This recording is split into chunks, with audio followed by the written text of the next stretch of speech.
Amados irmãos, amadas irmãs, vamos para mais uma só trombeta, a live que vai nas quartas-feiras, às 19h30, todas as quartas-feiras, 19h30. Nós vamos conversar um pouco, ter comunhão um pouco sobre a palavra de Deus falada, não é, nesses últimos dias, a palavra profética, né? E como nós estamos nos livros 1 Tessalonicenses e a 2 Tessalonicenses, que foi muito contundente para nós, eu pessoalmente senti isso, e hoje eu vou fazer uma resenha da fé, do amor e da esperança. Primeiramente, o tema geral da conferência foi Deus nos chama para o seu reino e glória. Primeira coisa aqui que nos chama a atenção, nós vamos falar sobre a fé. A fé nos conectou com Deus. Aliás, a fé nos reconectou com Deus. A desconexão aconteceu no Jardim do Éden. Lá com Adão e Eva, eles foram enganados, né, por Satanás, inimigo de Deus, na forma de uma serpente.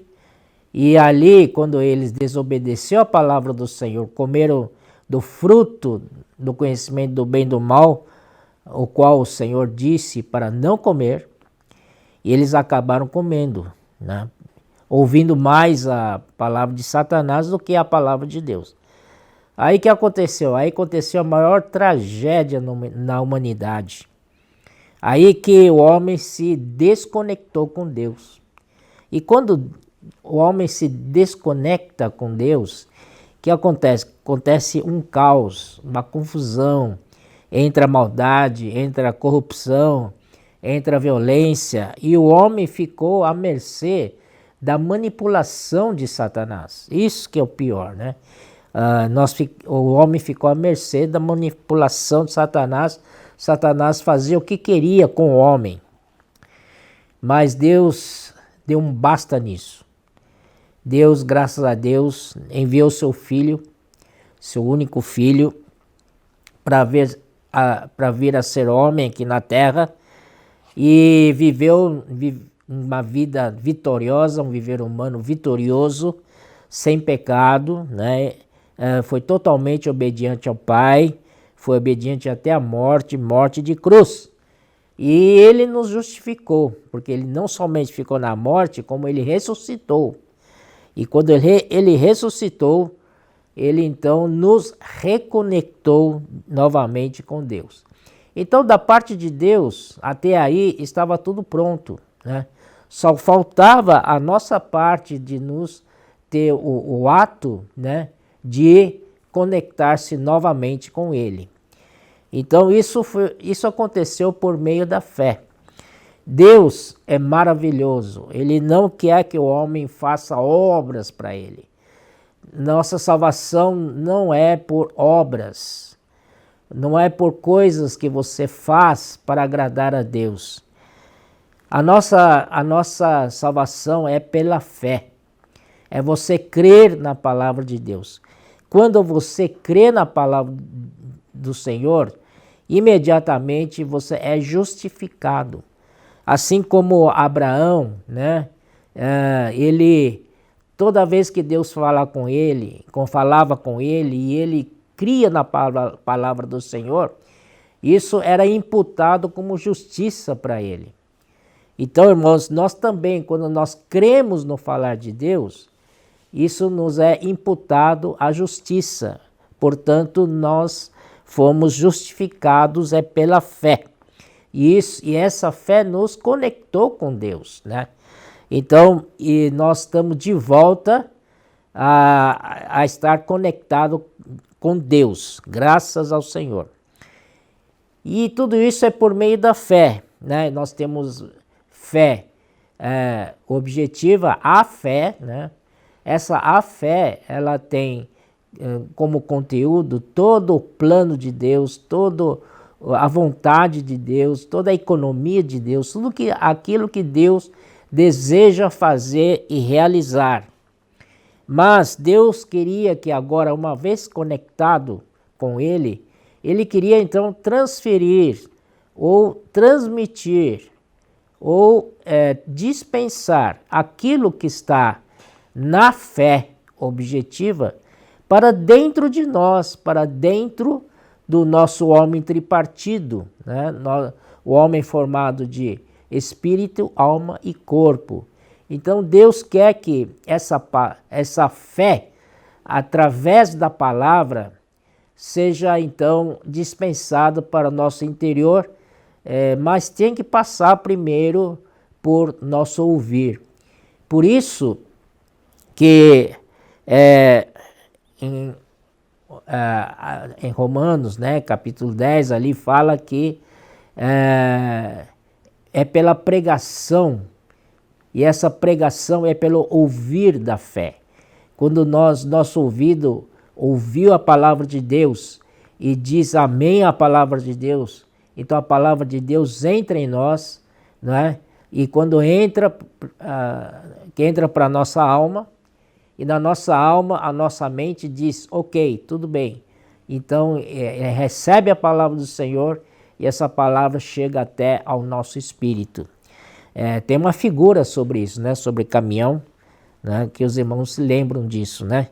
Então, esse caminhão é carregado da palavra de Deus, palavra da fé, né? Então, aí, quando entra no nosso interior, então, é gerado no nosso interior a nossa fé. Essa fé é nossa, é a nossa fé subjetiva, tá? Então, assim, toda vez que nós cremos no falar de Deus, essa palavra da fé entra em nós e começa então a preencher nosso ser interior e começa a encher também a nossa alma. Vamos ver algumas palavras com versículo, né? Romanos capítulo 10, versículo 10, 17, né? 10, 17, aqui diz, e assim a fé vem pela pregação, e a pregação pela palavra de Cristo. Então aqui a pregação pode transformar em ouvir, né? Porque a vem pelo ouvir, tá bom? Romanos 10, capítulo 8 e 9, aqui fala assim, porém que se diz, a palavra está perto de ti, na tua boca e no teu coração. Isto é, palavra da fé que pregamos. Então, essa palavra, né, está tão perto de nós, é tão fácil, o Senhor é tão disponível, que não precisamos fazer obras para agradá-lo, porque não temos como agradar Ele. Somente Ele deixou uma coisa tão simples para nós, que é apenas crer na sua palavra, né? Então, a palavra está perto de ti, na tua boca e no teu coração. Isto é a palavra da fé que pregamos. Então, os apóstolos pregam a palavra da fé, e essa fé, essa palavra da fé, como já diz que é da fé, essa palavra está carregada da fé objetiva. E quando entra em nós, primeiro a nossa boca deve confessar Jesus como Senhor, e nosso coração creres. Se nosso coração crer que Deus o ressuscitou dentre os mortos, seremos salvos, né? Porque com o coração se crê para a justiça. Então, outra vez, aqui diz assim, com o coração se crê para a justiça. Quando você crê, então é imputado justiça em você. Portanto, quando você crê, você é justificado diante de Deus. E com a boca se confessa com respeito à salvação, né? Romanos 10, 11, Aqui diz, porquanto a Escritura diz, todo que nele crê não será confundido. Olha só, quando nós cremos na sua palavra, cremos no Senhor, o que acontece? Nós estamos plugados, nós estamos ligados, estamos conectados. Então, nós nunca seremos mais confundidos. Confundidos significa aquele que não está conectado, ele está em caos, em confusão, né? E manipulado por Satanás, e como um barquinho à deriva no alto mar. Mas graças ao Senhor, isso não é nosso caso. Estamos conectados com o Senhor, né? Então não seremos mais confundidos. E vamos ver um pouquinho da fé ainda em Hebreus. Vamos lá para Hebreus. Hebreus 11:1, né? 11:1. Aqui diz: ora, a fé é a certeza de coisas que se esperam, a convicção de fatos que se não veem. O irmão Pedro explicou para nós que esta convicção, essa palavra em grego hypostasis, né? Apóstasis. Esse daqui é a mesma palavra usado para Hebreus 1:3, que fala assim que o Senhor é a expressão exata do seu ser. Então, hipóstase é isso, é expressão exata. Então, é expressão exata de fatos que se não veem, né? Então, através da fé, ele traz a realidade das coisas que se não veem. Isso é interessante, não é? É a certeza das coisas que se espera e também ele traz a realidade, os fatos que se não veem. Vamos ver mais para frente que é importante essa a fé nos conecta a muitas coisas que não vemos hoje, né? Mas a fé é possível fazer isso. Por quê? Porque nosso homem natural, formado com o corpo, né? e a alma, esse corpo aqui, ele é um órgão para ter contato, para se relacionar com o mundo externo, né? Com o mundo físico, com o mundo material.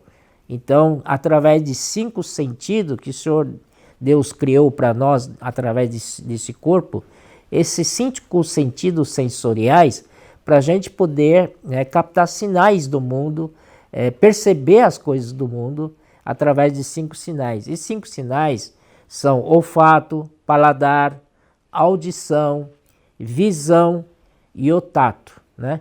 Além da parte psicológica, que é a alma, né? A emoção, a mente e a vontade, né?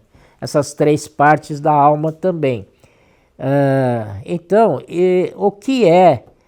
Então, esse homem, né? O homem natural, né? Tem esses 5 sentidos sensoriais para ele poder se relacionar com o mundo, certo? Mundo físico. E essa parte queremos também compartilhar com os irmãos, é que esses 5 sentidos, né, do homem exterior, mais a alma, formam o homem exterior. Nesse caso, a alma é que comanda o corpo, né? Mas isso é muito limitado, né? Só aqui nesse sistema cartesiano. Mas a fé nos leva a dimensões nunca vistas antes, não é verdade? Ou tocadas, né? É muito mais, leva-nos à dimensão de Deus, leva-nos a ver coisas invisíveis, coisas que acontecem não ao nosso olho nu. Por isso que Deus precisa iluminar os olhos do nosso coração. Isso está, né? 2 Coríntios 3, lá, 4. Não, Efésios 1, 18. Agora queria falar um pouquinho o que é o homem interior. O homem interior, aqui, 2 Coríntios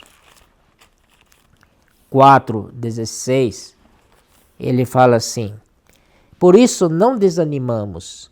Pelo contrário, mesmo que o nosso homem exterior se corrompa, contudo o nosso homem interior se renova de dia em dia.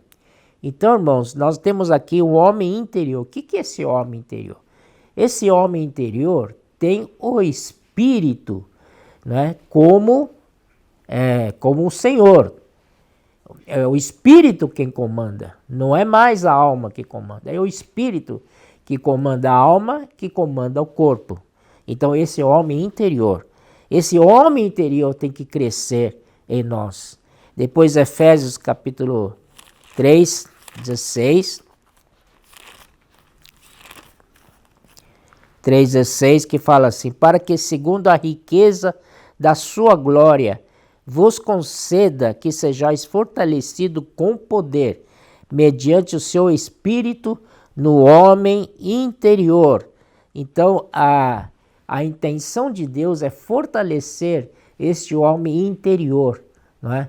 Não o homem exterior. O desejo de Deus não é fortalecer o homem exterior, é para fortalecer, sim, o homem interior.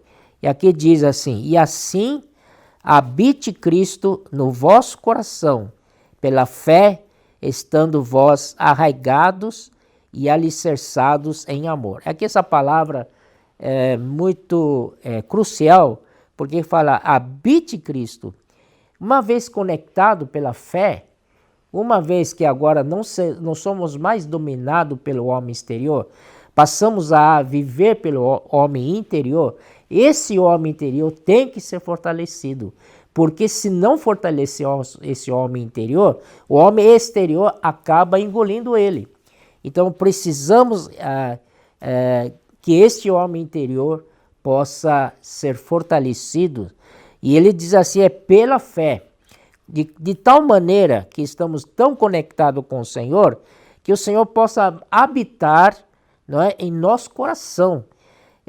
E o nosso coração, o que é? O nosso coração é formado de uma parte do Espírito, que é a consciência, mais 3 partes da alma, que é a mente, emoção e vontade.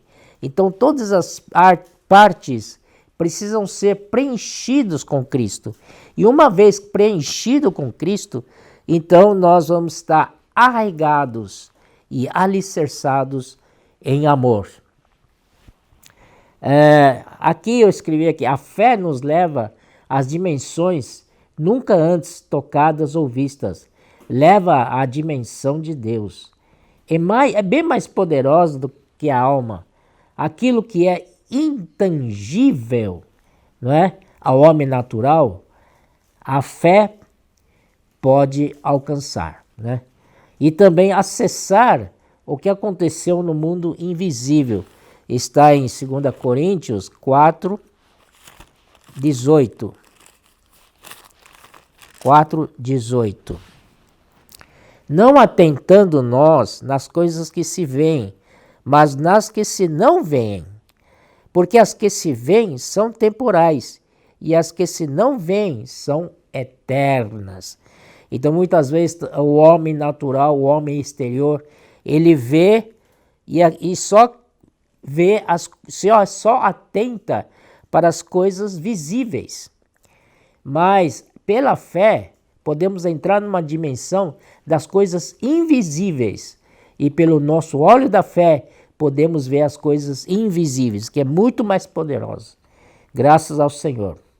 A fé nos leva a acessar as riquezas de Deus por meio do dispensar de Deus.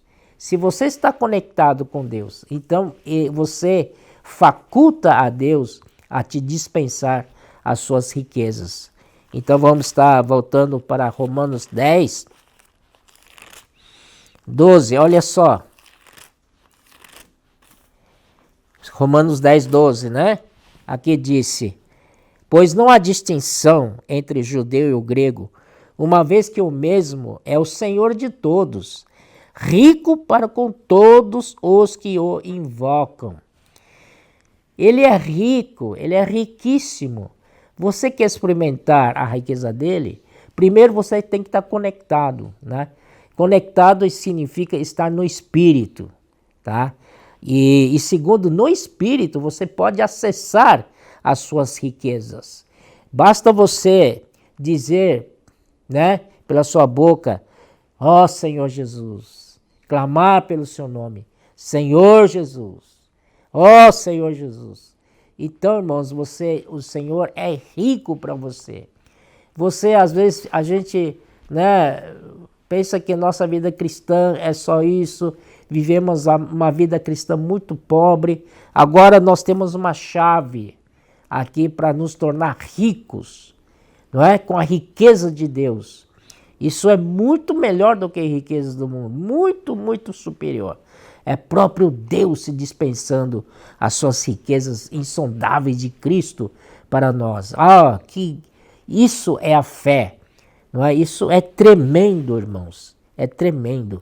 Assim conectado podemos receber o dispensar de Deus. Então, a fé introduz-nos às riquezas de Deus, dispensando a sua vida e natureza.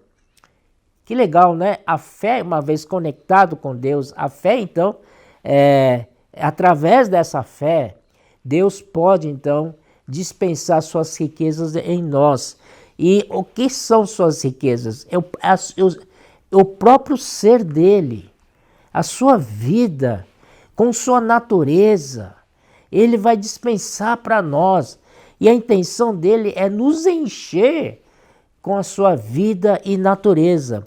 E à medida que vamos sendo enchidos pela vida de Deus e pela natureza de Deus, aí surge em nós o labor de amor, que é o segundo item, porque na nossa vida cristã ou na vida da igreja, nós temos 3 pilares, não é verdade? A fé, a fé que se refere à obra da fé, e o amor que se refere ao labor do amor, e terceiro, que é a perseverança da esperança. Então falamos a fé primeiro, da obra da fé, não é? Agora vamos entrar no segundo pilar, que é o labor de amor. Vocês vão ter um pouco de paciência, porque tem muitos versículos para a gente ver, tá bom? Esse labor de amor, irmãos, primeiro porque Deus é a fonte do amor, amém? Então Deus é amor, né?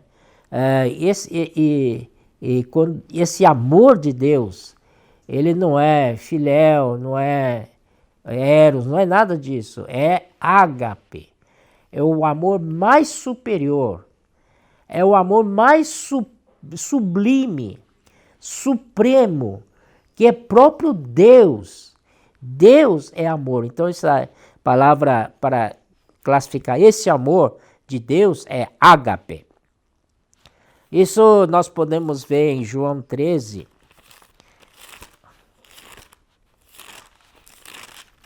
João 13, 34. O Senhor Jesus diz: novo mandamento vos dou, que vos ameis uns aos outros, assim como eu vos amei, que também vos ameis uns aos outros. Esse amar aqui é ágape, tá bom? Vamos ver segunda epístola de Pedro, que é muito importante, porque esse é um processo, tá? Precisamos crescer, nossa vida é um processo de crescimento. Precisamos anelar esse crescimento, porque não é de uma vez, de noite para o dia, que vamos estar enchidos do ágape de Deus. Não, é o dia a dia, É um processo gradativo, mas vai crescendo. 2 Pedro 1, 5 a 7, diz assim, 5 a 7. Por isso mesmo, vós, reunindo toda a vossa diligência, associai com a vossa fé a virtude, com a virtude o conhecimento, com o conhecimento o domínio próprio, e com o domínio próprio a perseverança, e com a perseverança a piedade, com a piedade a fraternidade, com a fraternidade o amor, Então veja essa progressão, né? Começa com a fé e termina no amor. Amor, então, né, é o último degrau a ser alcançado. Esse amor é ágape. Anterior ao amor ágape, aqui fala da fraternidade, que é amor entre os irmãos, né? Essa é a Filadélfia. Quando chega a amor fraternal, isso já é grande demais, né? Amarmos uns aos outros, isso é magnífico. Mas o Senhor, nosso Pai, não quer não apenas chegar à fraternidade. Ele quer que nós chegamos à sua própria pessoa. E quando chegamos em o amor ágape, seremos totalmente enchidos por ele. E ali acontece a nossa glorificação. E ali nós seremos inseridos para dentro da sua pessoa maravilhosa. Então, na conferência, o Moisés uma vez falou para nós, lendo o versículo, que de um lado o Senhor, né, nós vamos ser glorificados externamente, o Senhor vai vir e vai nos glorificar.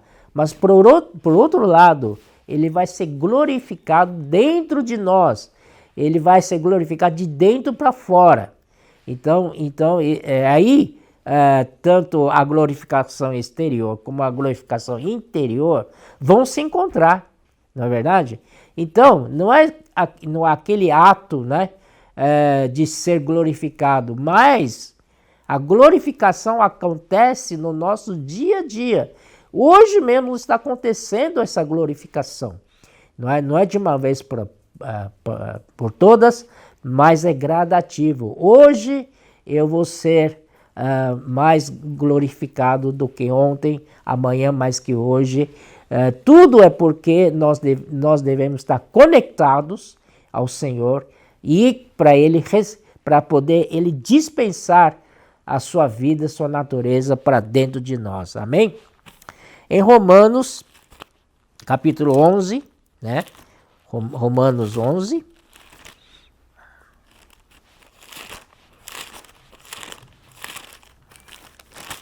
Romanos 11, 16 a 24. Tá. Aqui sim. E se forem santas as primícias da massa, igualmente o será a sua totalidade. Se for santa a raiz, também os ramos o serão. Aqui vou contar uma história para os irmãos. É descrito aqui em 16 até 24, tá? É o seguinte. Nós somos gentios, nós éramos oliveira brava. Oliveira brava significa uma oliveira que dá fruto amargo, dá fruto azedo. Ninguém aprecia esse tipo de fruto, né? Então, o que acontece? Tem outra que é a oliveira boa, né? Que era o povo de Deus, né? Mas nós somos oliveira brava. Mas o que Deus fez? Olha só, por nos amar tanto, mas tanto, né? Enviou seu filho para morrer por nós, enviou seu filho para nos salvar, nos dar eterna redenção. E como se fosse, ele tivesse cortado o ramo natural, né? Aquele ramo que já estava lá, cortou aquele ramo por causa da incredulidade deles. Por causa da incredulidade de Israel, em não crer que o Senhor Jesus é o Salvador deles, né? Então, eles não creem no Senhor, então o Senhor teve que cortar fora, por causa da incredulidade deles. E nós que cremos, agora somos da fé, somos filhos de Abraão, nós que cremos, agora fomos enxertados em seu lugar. Que maravilha! Mas não só isso. E quando nós somos enxertados nessa oliveira, a raiz dessa oliveira é santa. E a sua seiva, que vem da raiz para alimentar todo o ramo, é santa. Então quer dizer que não é por obras que você fez que Deus aplaude você, não é? Você fez uma boa obra, nada disso. É simplesmente Deus, pela sua rica misericórdia, enxertou você na oliveira boa. O que significa oliveira boa? Que dá fruto doce, dá fruto gostoso, não é verdade? Então, e essa oliveira boa tem uma raiz santa, que é o próprio Deus. Nosso Deus é santo. Então, através da seiva, ele vai distribuindo essas riquezas através dos ramos. Então, nós que éramos bravos, natureza brava, de tanto absorver, assimilar essa seiva que vem da raiz santa, um dia nós vamos tornar santos também. Não é verdade? Nós vamos tornar oliveira boa, não é? Vamos dar fruto doce para Deus. Isso é a história do Romanos capítulo 11, né? Então é muito rico isso, hoje estar conectados no Senhor. E João capítulo 15.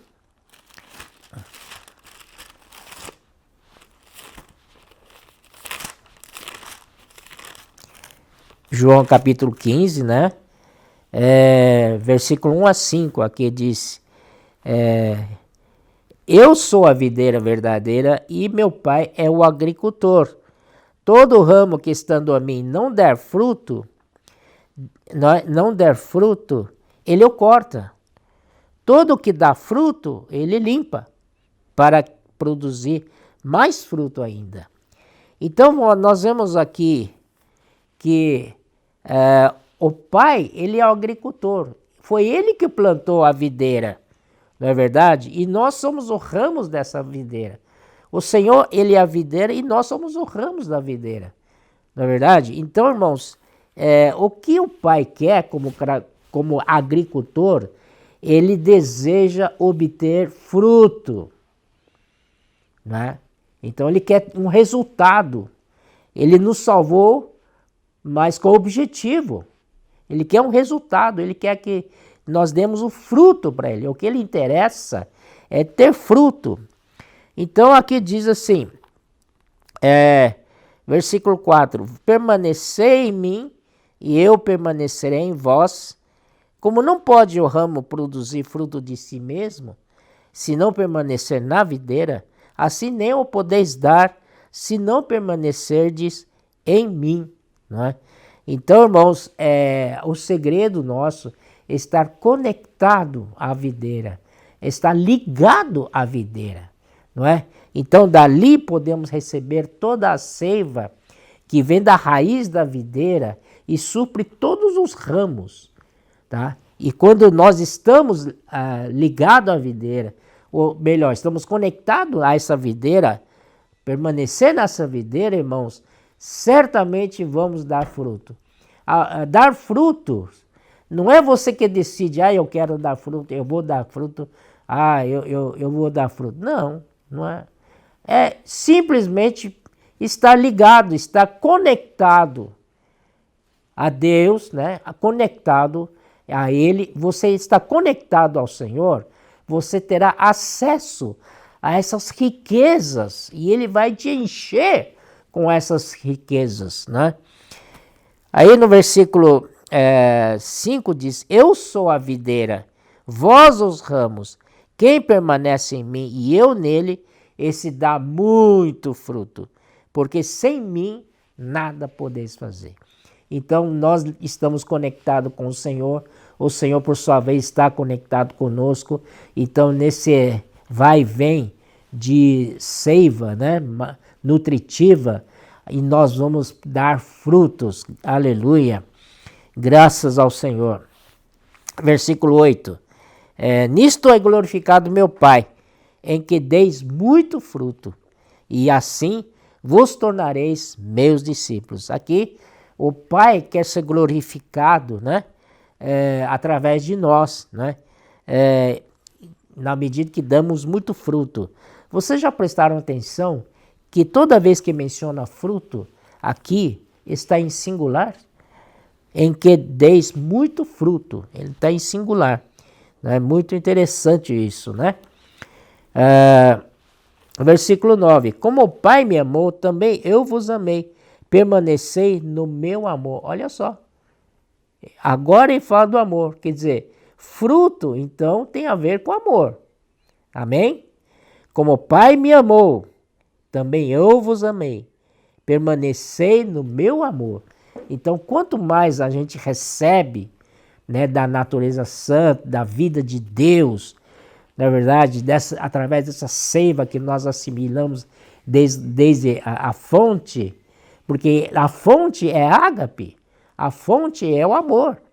Então, o que nós recebemos, na medida que vamos sendo enchidos com Deus, nós estamos enchidos com amor, com a vida de Deus. E a expressão dessa vida é o amor.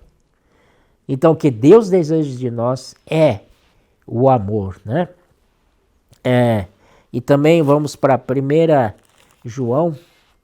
1 João.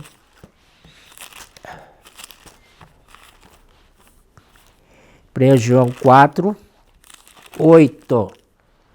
4, 8. Aquele que não ama não conhece a Deus, pois Deus é amor. Versículo 16. E nós conhecemos e cremos no amor que Deus tem por nós. Deus é amor. Aquele que permanece no amor, permanece em Deus e Deus nele. Aqui só fala do amor, né? Aqui nesse capítulo 4 de 1 João. Depois ele fala assim no versículo 20. Se alguém disser amo a Deus e odiar seu irmão, é mentiroso. Pois aquele que não ama a seu irmão, a quem vê, não pode amar a Deus a quem não vê. Olha aqui, irmãos, se você disser que ama a Deus e odiar a seu irmão, é mentiroso. Por quê? Porque se você ama a Deus e Deus encher você com a sua vida e natureza, você vai mudar, você muda. Então não tem espaço para ódio, não tem espaço para aborrecer-se de irmãos. É só amor puro. Agora, se você tem o amor de Deus, mas ainda odeia irmão, isso significa que você está imperfeito em amor. Você não é perfeito no amor. Então você precisa se encher mais do amor de Deus, né? Senhor Jesus. Oh, Senhor Jesus. Então, quando a vida de Deus nos enche, e torna-se o amor. O fruto é o amor, né? Vamos ver primeiro 1 João 4, 11 e 12. Amados, se Deus de tal maneira nos amou, devemos nós também amar uns aos outros. Isso não é um mandamento, isso é uma realidade. Se você está cheio de Deus, você vai amar os irmãos prontamente, sem problema nenhum. Agora vamos para Gálatas capítulo 5. Lembra que eu falei que o fruto sempre vem em singular. É o que acontece aqui. Gálatas 5, 22. Mas o fruto do Espírito é, amor. Depois é que vem alegria, paz, longanimidade, benignidade, bondade, fidelidade, mansidão, domínio próprio. Contra essas coisas não há lei. Não são vários itens. São vários itens dentro de um só, que é amor. Porque Deus é amor. E quando você abre o amor de Deus, você vê tudo isso. Você tem alegria, você tem paz, você tem longanimidade, você tem benignidade, você tem bondade, você tem fidelidade, você tem mansidão, você tem domínio próprio. Irmãos, são tantas qualidades que você tem quando você deixa Deus encher você com a vida dele, não é? Esse amor, ele é todo inclusivo, não é? Porque ele é o próprio Deus, o a fonte de amor, a origem do amor é ágape que nós estamos falando. Maravilhoso isso, né? Deus deseja que nós dermos frutos a Ele. Vamos para Mateus 21. 21, 19. Aqui tem uma história aqui, que Jesus, né, teve fome, saiu muito cedo de Betânia em direção a Jerusalém. Ele teve fome, mas viu à beira do caminho uma figueira. No versículo 19 diz: e vendo uma figueira à beira do caminho, aproximou-se dela, e não tendo achado senão folhas, disse-lhe: nunca mais nasça fruto de ti. E a figueira secou imediatamente. Irmãos, né? Que não sejamos essas figueiras. Essa figueira que não dá fruto. Tem folhas, tem folhagem muito bonita, né? Verdor, muito bom, só que não dava frutos. Então está desperdiçando, né? O adubo que absorve, a água que é regado. Então Deus investiu tanto em nós, irmãos, está na hora de a gente deixar Deus nos encher, deixar Deus nos preencher com a sua vida, com a sua natureza, e que Ele possa receber de nós o fruto. Ele é o agricultor. Em Lucas capítulo 6, vamos lá em Lucas capítulo 6, 43.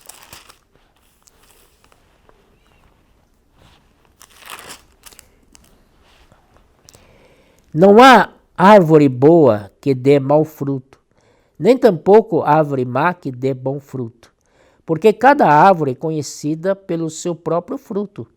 Porque não se colhe figos de espinheiros, nem dos abrolhos se vindimam uvas. Então aqui disse, é pelo fruto que se conhece a árvore. Então se você dá fruto, e seu fruto é amor, então isso indica que você é uma pessoa cheia de amor, né? Então precisamos sim dar fruto para Deus. Em Mateus ainda 22,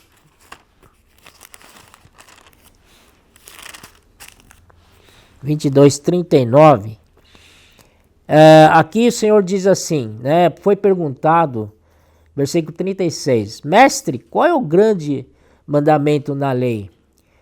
Respondeu-lhe Jesus, primeiro mandamento: amarás o Senhor teu Deus de todo o teu coração, de toda a tua alma e de todo o teu entendimento. Esse é o primeiro mandamento. Esse é o grande e o primeiro mandamento. Versículo 39. O segundo, semelhante a este, é: amarás o teu próximo como a ti mesmo. Então, primeiro nós temos amar a Deus, e aqui o segundo é amar o nosso próximo. Então você tem aqui dois aspectos de amar. Você tem uma comunhão, você tem um relacionamento vertical e um relacionamento horizontal. Vertical é para com o nosso Deus. Então nós, toda vez que vamos a Ele, né, tal, e quando nós está acertado com Ele, essa comunhão vertical com Ele, está tudo ok, então a nossa comunhão horizontal flui, que é uma beleza, né? Então vamos ver em 1 João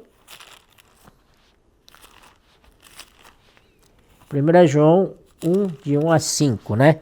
Aqui diz: o que era desde o princípio, o que temos ouvido, o que temos visto com os nossos próprios olhos, o que contemplamos, as nossas mãos apalparam, com respeito ao verbo da vida. E a vida se manifestou, e a temos visto, e dela damos testemunho. E vô-la anunciamos a vida eterna, a qual estava com o Pai e nos foi manifestado, o qual temos visto e ouvido, anunciamos também a vós outros, para que vós mantenhais igualmente comunhão conosco.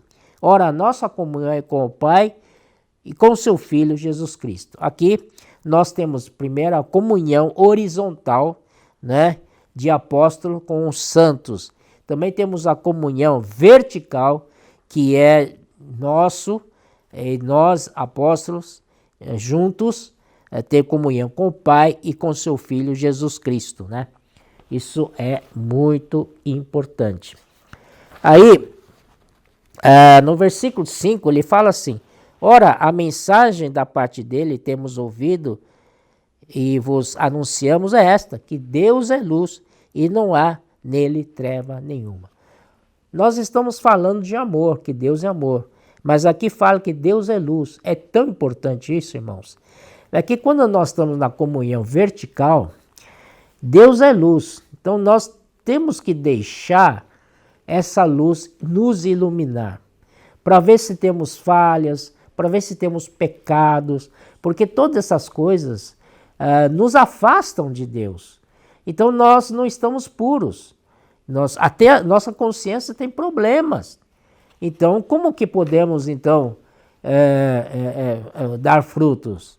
Então, nós precisamos, sim, de Deus como luz para nos purificar. Olha só, versículo 9, né? Se confessarmos nossos pecados, ele é fiel e justo para nos perdoar os pecados e nos purificar de toda a injustiça. Então aqui, irmãos, nós precisamos estar sempre confessando nossos pecados, porque nós não sabemos como está a nossa consciência. Nossa consciência tem que ser uma consciência pura, uma consciência limpa, uma consciência sem ofensas, sem agressão, não é verdade? Não podemos simplesmente passar ferro na nossa consciência e se a consciência ficar cauterizada, perdeu a sensibilidade, não sente mais nada. Não, não é assim. Nós precisamos ir diante da luz do Senhor para tratar, não é, com esse problema, não é? Então precisamos confessar. Confessar, irmãos, é tão importante, é uma atitude nossa diante de Deus, que nós reconhecemos que nós temos pecado e confessamos nossos pecados e nos arrependemos diante dele.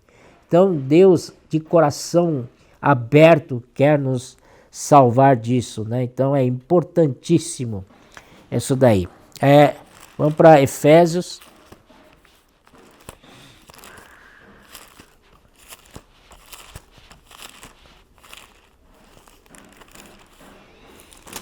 Efésios capítulo 3, 14 a 19. Aqui disse: por esta causa me põe de joelhos diante do Pai, de quem toma o nome toda a família, tanto no céu como sobre a terra, para que, segundo a riqueza da sua glória, vos conceda que sejais fortalecidos com poder mediante o seu Espírito no homem interior. Esse versículo já vimos, né? Nós, somente pela fé conseguimos entender um pouco e temos capacidade de entender a riqueza da sua glória, não é? E também Deus pode conceder que sejamos fortalecidos com poder mediante o seu Espírito, né? A fé, a essa conexão, está no nosso espírito, no homem interior. E assim habite Cristo no nosso coração. Coração é formado pela consciência, que falamos, já vimos que tem que ser pura, limpa, não é? Sem problema nenhum. E 3 partes da alma, a nossa mente, emoção e vontade, precisa que Cristo faça habitação nessas 3 partes. Cristo precisa morar na nossa mente, não é apenas um hóspede. Cristo precisa morar e tomar conta da nossa emoção. Por isso, Cristo também precisa tomar conta da nossa vontade. Então, nesse momento, estaremos arraigados e alicerçados em amor. Arraigados é raiz, né? Lançar raízes. E alicerçados é você construir um fundamento, uma alicerce para uma construção. Mas tudo isso indica que quando Cristo toma conta do nosso ser, nós seremos tão firmes nele, seremos como uma casa edificada sobre uma rocha inabalável, a fim de que podemos compreender com todos os santos qual a largura, qual o comprimento, a altura, a profundidade, e conhecer o amor de Cristo que excede todo entendimento, para que sejais tomados de toda a plenitude. Quando somos cheios de Deus, como fala esses versículos aqui, mostra para nós que estaremos tão preenchidos de Deus, tão enchidos de Deus, que vamos ser enchidos totalmente até a plenitude de Deus. Ó Senhor Jesus! Então, plenitude significa que você encheu até a boca, não tem mais espaço, não tem mais lugar para encher mais, não tem mais lugar. Se você continuar enchendo, vai derramar fora. Então isso é plenitude. Isso que Deus quer nos fazer. Aleluia! Né? Aí, irmãos, o Senhor quer nos levar até a perfeição. Vamos ver 1 Coríntios 13, 10, que é o capítulo que fala do amor, né?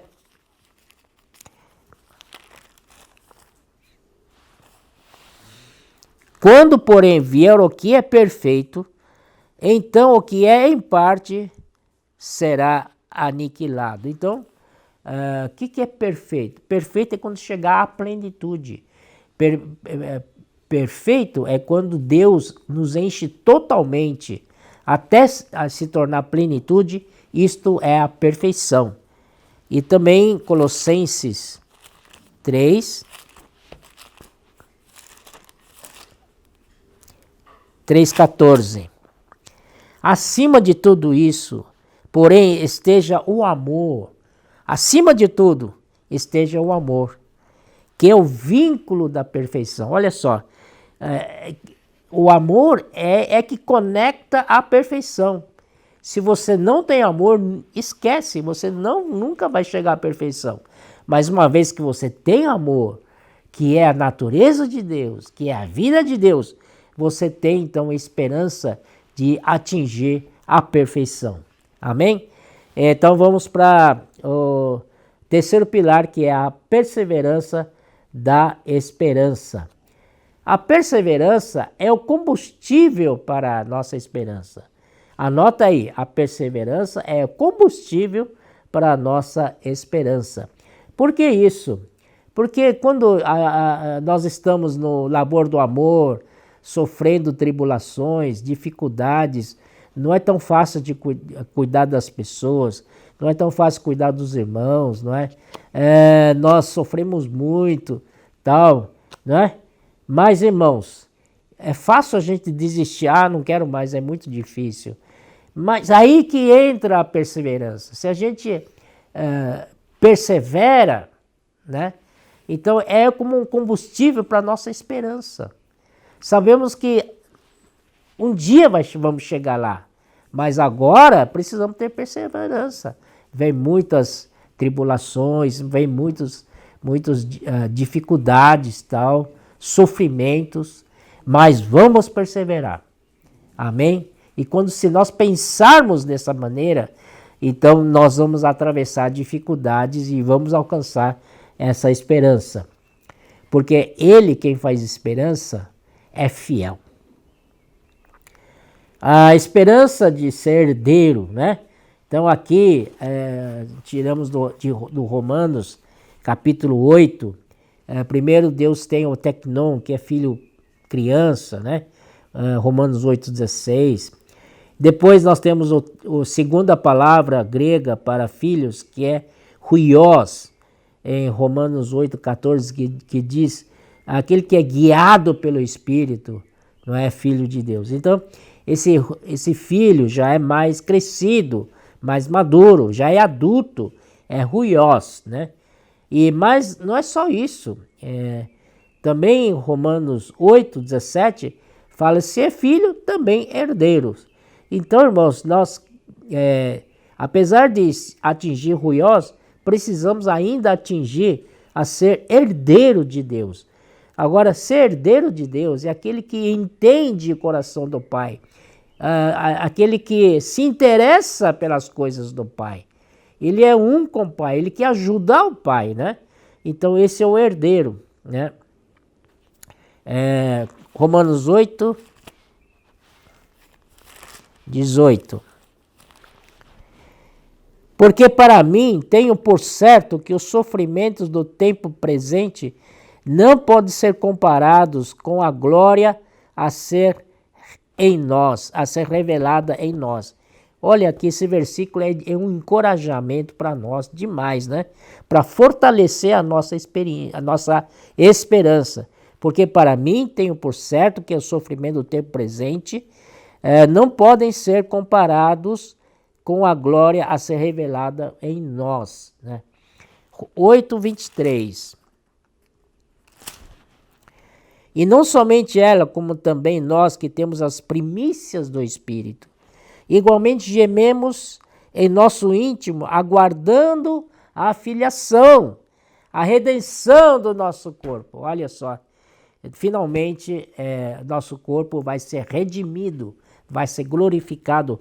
Então essa é uma esperança, o Senhor vai nos salvar completamente, né? Vamos para Efésios 1.